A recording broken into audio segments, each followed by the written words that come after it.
హే movie mad family ఎప్పుడెప్పుడా అని ఎదురుచూస్తున్న ధురంధర్ 2 థియేటర్లలోకి వచ్చేసింది.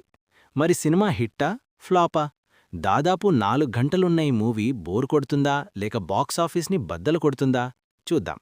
సినిమా పార్ట్ 1 ఎక్కడాగిందో పార్ట్ 2 అక్కడ్నుండే స్టార్ట్ అవుతుంది. డ్యూయల్ రోల్లో రణ్వీర్ సింగ్ యాక్టింగ్ ఇరగదీశాడు. చెప్పాలంటే ఇది తన కెరియర్ బెస్ట్ పర్ఫార్మెన్స్ భయ్యా. ఆదిత్యధర్ డైరెక్షన్, విజువల్ స్కేల్ వేరే లెవెల్లో ఉన్నాయి.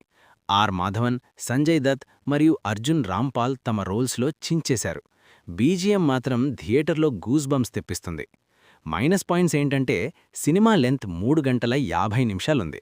ఫస్ట్ హాఫ్ కొంచెం స్లోగా, కొన్ని చోట్ల సాగదీసిన ఫీలింగ్ ఇస్తుంది. ఇంటర్వెల్ ట్విస్ట్ సెకండ్ హాఫ్ మాత్రం full on fire. Pre climax నుండి క్లైమాక్స్ వరకు హై వోల్టేజ్ యాక్షన్తో రచ్చ రంబోల్ అంతే. లెంత్ చూసి భయపడకండి. స్పై యాక్షన్ థ్రిల్లర్స్ ఇష్టపడేవాళ్లు పక్కా థియేటర్లో చూడాల్సిన మూవీ ఇది. మరి మీరు ధురంధర్ 2 చూసారా? మీ ఒపీనియన్ ఏంటో కింద కామెంట్స్లో చెప్పండి. ఇలాంటి క్రేజీ మూవీ అప్డేట్స్ కోసం వెంటనే మన మూవీ మ్యాట్ ఛానల్ను సబ్స్క్రైబ్ చేసుకోండి. See you in the next video.